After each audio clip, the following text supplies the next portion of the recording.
Curiosidades de la historia, como siempre con Ignacio Monzón. Muy buenas, Ignacio. Muy buenas, Bruno.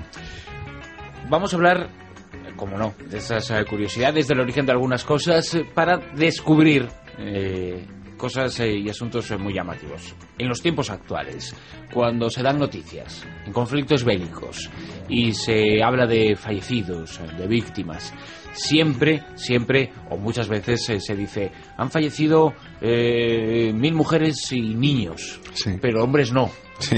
Es como... y la gente no se da cuenta muchas veces cuando está utilizando esas expresiones, cuando dice primero los niños y las mujeres. No se está dando cuenta de la enorme carga machista que tiene esa expresión, porque sí, tan válida es la vida de una mujer como la de un hombre, como la de un niño. El origen de esa expresión, del juntar en las numeraciones o de permitir el paso primero a las mujeres y a los niños en esa expresión, tiene que ver con el mundo romano y tiene que ver con el hecho de que la mujer no tuviera derechos. Sí, correctamente. No solo en el mundo romano. Desde hace bastantes años se ha puesto de moda lo que se llama la historia de género.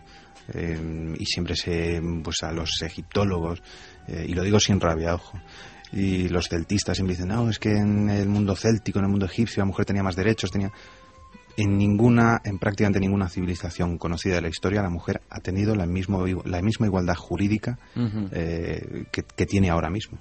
Y en el mundo romano pasaba exactamente lo mismo. Claro. Alguna pequeña excepción. Hablábamos semanas atrás contigo de las vestales. Quizá sí, la única excepción. Sí, había más sacerdotisas, pero era sin duda las vestales las que tenían un régimen muy especial. El resto de las mujeres pues estaban siempre supeditadas a la autoridad de un varón, porque la mujer se concibe prácticamente como un niño durante toda la vida. Se concibe como menor de edad. Nunca tenía derechos. Tenía derechos... O los mismos de los niños. Es decir, exacto, no podía disponer de su propia como ser humano para tomar decisiones, claro, o para infinidad de cosas. Por ejemplo, para heredar, o por lo menos no heredaba de la forma normal, ¿no? Claro. Por eso en los textos historiográficos solemos hablar de la mujer, de la ciudadana romana. Realmente no existen ciudadanas romanas, solo existen ciudadanos, porque solo el ciudadano... Pero el masculino, no es, claro, porque utilicemos el neutro, ahí utilizamos el masculino, ¿no? La mujer puede heredar, sí puede heredar, pero incluso heredando, yo que sé, una villa, ella no puede disponer libremente de esa villa, no puede venderla si quiere, a no ser que tenga la autorización de su tutor legal. Si su tutor legal no le deja venderla, aunque esa villa sea suya y ella la quiera vender, no tiene, en principio, no tiene ningún derecho. ¿Y quiénes eran los tutores legales de las mujeres en Roma? Siempre se buscaba al varón varón adulto, más cercano a esa mujer, generalmente el padre. Sino el padre, el abuelo. Siempre la figura del pater familias, una institución básica de la sociedad romana, que tenía incluso derecho de vida y muerte sobre sus hijos. ¿Podría llegar a darse el caso de que un hijo fuera el tutor de su madre? Sí. Y un nieto sobre el tutor de una abuela, perfectamente posible. Y cuando una mujer se casaba, se supone que el marido pasaba a ser el tutor, o casi debemos decir dueño. Sí, no, como ya hablamos del matrimonio, había dos fórmulas básicas, que es el cum manu y el sine manu.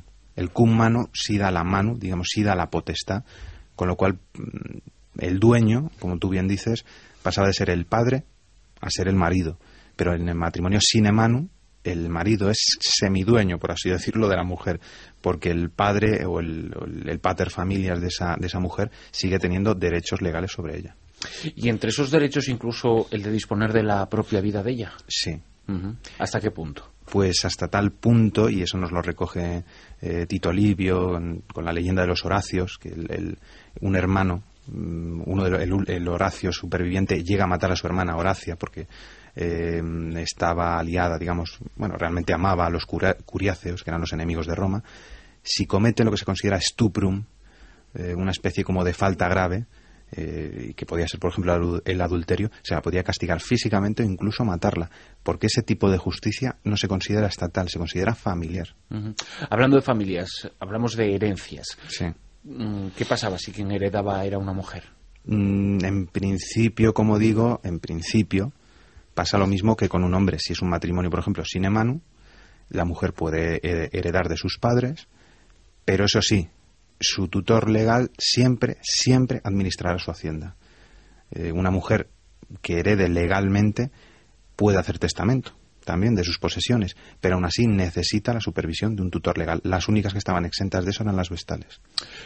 Así que me imagino que cuando un matrimonio iba a tener un hijo y llegaba la fecha del parto, como evidentemente no había ecografías ni había nada por no. entonces, el sexo del nato de quien iba a nacer se descubría en el momento del nacimiento y del parto. Supongo que lo que se desearía siempre, ahora pues se desea un hombre o una mujer en función de una serie de gustos, pero bueno, no hay una norma por la cual se quiera más un hombre o una mujer, afortunadamente.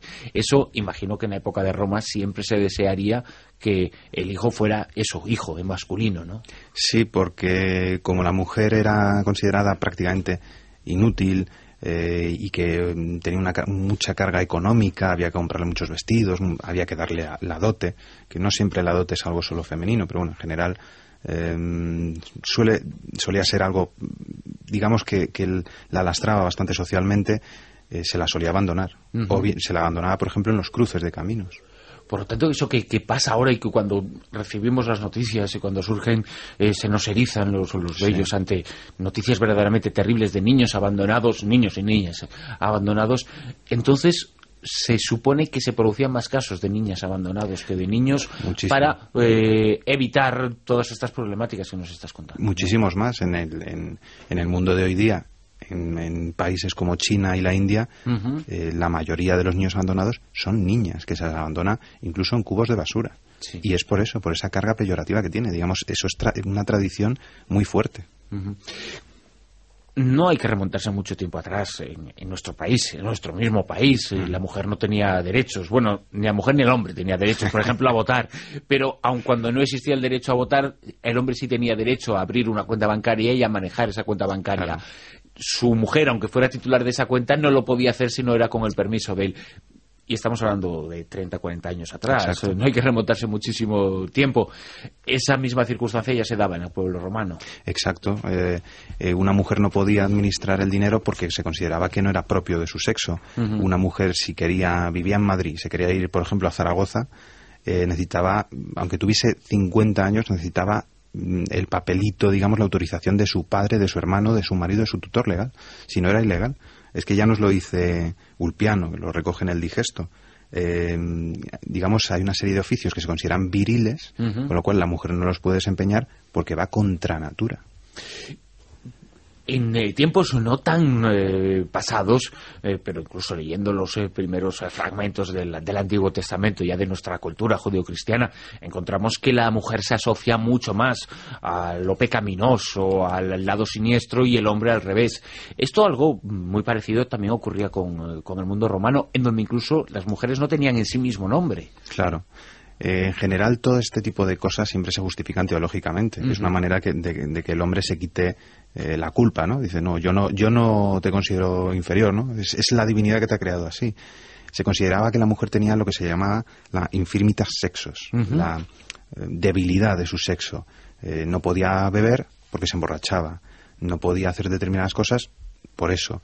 Entonces, un hombre, digamos, se consideraba que podía tener grados de intimidad con otras personas y no iba a degenerar en nada malo. Pero la mujer no. Se consideraba, digamos, que la mujer de por sí iba a ser adicta a todo. Entonces no podía tener nombre de pila, aunque sí han aparecido algunos, con lo cual eso no queda tan claro. Pero en principio no tenía nombre de pila, porque el nombre de pila es algo muy íntimo. Tú no puedes llamar a una mujer por el nombre de pila porque estás intimando demasiado con ella. En ese sentido eran muy victorianos. En esta sección descubrimos contigo curiosidades de la historia, hechos del mundo actual que ya existían en ese mundo de hace 2000 años, en estos últimos casos en Roma. Una de las cosas que existen en el mundo actual y que imaginamos, por lo que nos estás contando, que no existían en Roma, era un ministerio de la igualdad, ¿verdad? Pues no, la verdad es que los romanos, incluso aunque en el siglo II ya hubo algún filósofo estoico que dijo que la mujer era igual, intelectual y moralmente al hombre. Se atrevió a tanto. Se atrevió tanto.